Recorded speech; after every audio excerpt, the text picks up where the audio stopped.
गिरिजा के घर में उसके पति श्रीकांत और बेटा कमल रहते थे। वर्टिकल बार कमल गिरिजा और श्रीकांत का इकलौता बेटा, जिसे बड़े ही नाजों से पाला। मामूली नौकरी में होने के बाद भी श्रीकांत ने बेटे की हर जिद और इच्छा को पूरा किया। वर्टिकल बार जब कमल छोटा था तो माँ का पल्लू थामे इधर उधर घूमता। अब कमल 22 साल का हो गया। वर्टिकल बार जब से कमल समझदार हुआ और अलग कमरे में सोने लगा, तब से गिरजा रात को सोने के पहले कमल के कमरे में जाती। उसे सोता हुआ देख उसके मन को एक सुकून मिलता। कभी कमल पढ़ाई करता रहता तो गिरिजा को देख उसे अपने पास बैठा लेता। कुछ देर दोनों माँ बेटे बातें कर लेते। वर्टिकल बार कमल की कुछ दिनों पहले नौकरी लग गई थी। कमल को अच्छी खासी तनख्वाह मिलती। धीरे धीरे कमल तरक्की की सीढ़ियां चढ़ने लगा। वर्टिकल बार अपने बेटे की तरक्की देख दोनों पति पत्नी बहुत खुश थे। अब गिरिजा घर में बहू लाना चाहती थी। वर्टिकल बार बहुत सपने देखे थे गिरिजा ने अपनी बहू के लिए, और उसने कई तस्वीरें अपने समाज के शादी की पत्रिका से निकाली और कमल को दिखाई। वर्टिकल बार कमल ने डिम्पल को पसंद किया। जल्द ही कमल और डिम्पल की सगाई हो गई और 2 महीने बाद का शादी का मुहूर्त तय हो गया। कमल और डिम्पल का बातें करने का सिलसिला शुरू हो गया। धीरे धीरे कमल डिम्पल के प्रेम में डूबने लगा था। रात को भी ऑफिस से आने के बाद खाना खाकर अपने कमरे में चला जाता। अपने माता पिता के साथ बैठता ही नहीं। सुबह भी डिम्पल के फोन से ही शुरू होती। गिरिजा को ये सब अच्छा नहीं लगता, क्योंकि उसका बेटा जो माँ करता नहीं थकता था, वो शादी के पहले ही डिम्पल के गुणगान करने लगा था। एक दिन रात को सोने से पहले गिरिजा कमल के कमरे में गई। कमल डिम्पल से फोन पर बातें कर रहा था।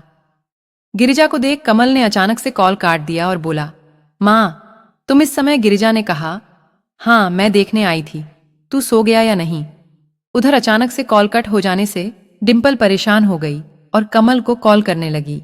कमल ने गुस्से में माँ से कहा, माँ इस तरह रात को मेरे कमरे में मत आया करो, अब मैं बच्चा नहीं रहा, बद्दा हो गया हूँ। गिरिजा को ये शब्द बहुत ही बुरे लगे। वो चुपचाप अपने कमरे में चली गई।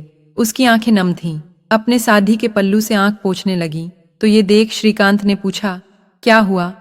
गिरिजा ने सारी बात श्रीकांत को बता दी। ये सुन श्रीकांत ने कहा, तुम भी ना? अरे भूल गई क्या? अपने जवानी के दिन किस तरह हम छुप छुप कर बातें करते थे, फिल्म देखने जाते थे, शादी के पहले एक दूसरे के साथ समय बिताते थे। अब तुम्हारे बेटे की सगाई हो गई है, उसे नौकरी के साथ साथ डिम्पल को, हमें सबको समय देना होता है, इसीलिए कह दिया होगा उसने ऐसा। उसकी भी अब प्राइवेसी है, समझी ना? गिरजा ने हाँ में सर हिलाया। समय बिता। डिम्पल शादी कर घर आ गई। कुछ दिनों के बाद कमल ऑफिस से आया और उसने बताया कि उसे ऑफिस की तरफ से विदेश जाने का मौका दिया जा रहा है। ये सुन सब बहुत खुश हुए, पर गिरिजा को खुशी नहीं हुई। कमल और डिम्पल विदेश चले गए। पहले रोज डिम्पल कॉल कर लेती थी। कमल भी अपने माँ बाबूजी से बात कर लेता, पर फिर सप्ताह में एक बार कॉल करने लगे और धीरे धीरे महीने में एक बार। यदि गिरिजा कॉल करती तो कमल कह देता व्यस्त हूं, पर फिर भी अपने मन को मारकर गिरिजा रोज दिन में एक बार कॉल कर ही लेती थी। गिरिजा उदास सी रहने लगी। जिस बेटे को प्यार से पाला पोसा, उसने उन्हें दूध में से मक्खी के जैसे निकाल फेंका। पर श्रीकांत उसे समझाता कि आज कल का जमाना है ही ऐसा। पर गिरिजा श्रीकांत की बात को नजरअंदाज कर मन ही मन दुखी रहती। कमल और डिम्पल को विदेश गए 2 साल होने आ गए थे, पर वो एक बार भी घर नहीं आए। 2 साल से घर में कोई पकवान तक ना बना। श्रीकांत कभी कहता कि खीर, कचौरी, पूरी बना लो, तो गिरिजा चिढ़कर कहती, यहाँ बेटा हाथ से चला गया और तुम्हें पकवान खाने हैं। वो था तो यहाँ घर जैसा लगता है था, अब तो जीवन वीरान सा हो गया। मोबाइल पर कमल का मिस कॉल हो। श्रीकांत ने कहा, कोई मिस कॉल नहीं है, तुम झूठी उम्मीद करना छोड़ दो। देखो गिरिजा, मैं तुम्हें कब से समझा रहा हूं। तुम बेटे बहू से आस लगाए बैठी हो और अपना दिल दुखाए जा रही हो। मन ही मन दुखी होना छोड़ दो। वो वहां तुम्हारे बारे में सोचते होंगे क्या? नहीं ना, वे तो वहां खुश होंगे। तो तुम यहां क्यों अपना जीवन बर्बाद किए जा रही हो? बेटे बहू के चक्कर में अपनी जान सुखाए जा रही हो। अरे बहुत से लोग बेऔलाद रहते हैं, तुम भी सोच ले, जैसे तुम्हारी कोई औलाद है ही नहीं। गिरिजा ने कहा, कैसी बातें करते हो? औलाद कैसी भी हो, मोह खत्म नहीं हो सकता। तुम बन जाओ, निर्मोही मैं नहीं बन सकती। श्रीकांत ने कहा, तो जीती रहो घुट घट कर। बेटे बहू के चक्कर में ऐसा ना हो, अपने पति के प्रेम को भी खो दो।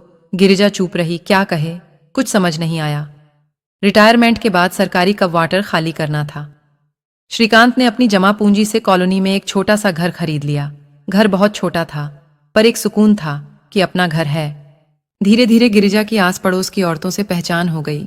सामने एक बड़ा सा गार्डन था जहां बहुत से श्रीकांत और गिरिजा के हमउम्र लोग वॉक पर आते। धीरे धीरे अच्छे दोस्त बन गए थे श्रीकांत के। गिरिजा ने भी सहेलियां बना लीं। बातों बातों में उसे पता चला उसके घर की समस्या तो कुछ नहीं है, दूसरी औरतें तो और भी ज्यादा अपने बहू बेटों से परेशान हैं।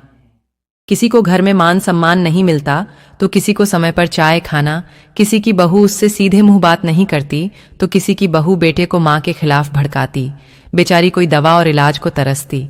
सबकी पीड़ा सुन सोचने लगी, इससे तो बेटे बहू दूर ही भले, कम से कम मेरे पास अच्छा पति है, मुझे किसी का मुंह नहीं देखना पड़ता। चाय खाने के लिए कोई रोज की कीच कीच नहीं है। जब हाथ पांव नहीं चलेंगे तो काम वालियां रख लूंगी, सुकून से जीऊंगी। सच कहते हैं श्रीकांत, वे वहां खुश हैं तो मैं क्यों अपना दिल दुखाऊं, क्यों सोच सोच कर मन ही मन दुखी होऊं। मैं अपने घर की मालकिन हूं, आराम से जियो पति के साथ। बहुत समय के बाद गिरिजा के मन में शांति थी और चेहरे पर खुशी। घर आकर हाथ मुंह धोकर गिरिजा रसोई में मटर की कचौरी और गाजर का हलवा बनाने लग गई। रसोई से खाने की महक आई तो श्रीकांत रसोई में गए। गिरिजा ने श्रीकांत से कहा, आज सब आपकी पसंद का बन रहा है। श्रीकांत हैरान थे पर खुश थे कि गिरिजा में बदलाव आया। गिरिजा की रसोई में गुनगुनाने की आवाज बाहर तक आ रही थी। उसके बाद गिरिजा ने कमल और डिंपल को कॉल तक नहीं किया। जब कोई इंसान किसी की कदर और फिक्र करना छोड़ देता है तब उसे उसकी अहमियत पता चलती है। 1 महीने बाद कमल ने कॉल किया। गिरिजा ने फोन उठाया। कमल ने पूछा, और मम्मी कैसी हो? आपने तो कॉल ही करना बंद कर दिया। गिरिजा ने कहा, हाँ बेटा, आजकल हम बहुत व्यस्त रहते हैं। कमल ने पूछा, कहाँ व्यस्त रहती हो? गिरिजा ने कहा, जब अपने पराये हो जाए तो परायों को अपना बनाना पड़ता है। कमल, अच्छा फोन रखती हूं, मिसेस दुबे आई हुई है। फोन रख गिरिजा मन ही मन मुस्कुराई। उसने कमल से झूठ कहा था। फिर गिरिजा ने 1 सप्ताह तक कोई कॉल नहीं किया।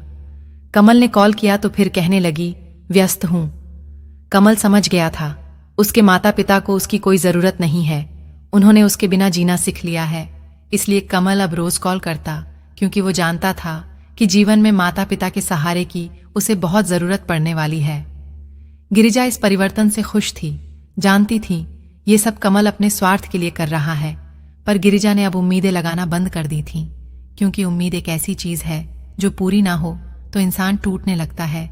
इसलिए ज्यादा सोचकर व्यर्थ चिंता करने से अच्छा है खुश रहो, मस्त रहो और सब कुछ समय पर छोड़ दो और दूसरों से उम्मीद करना भी छोड़ दो, तो ही जीवन खुशहाल बन सकता है।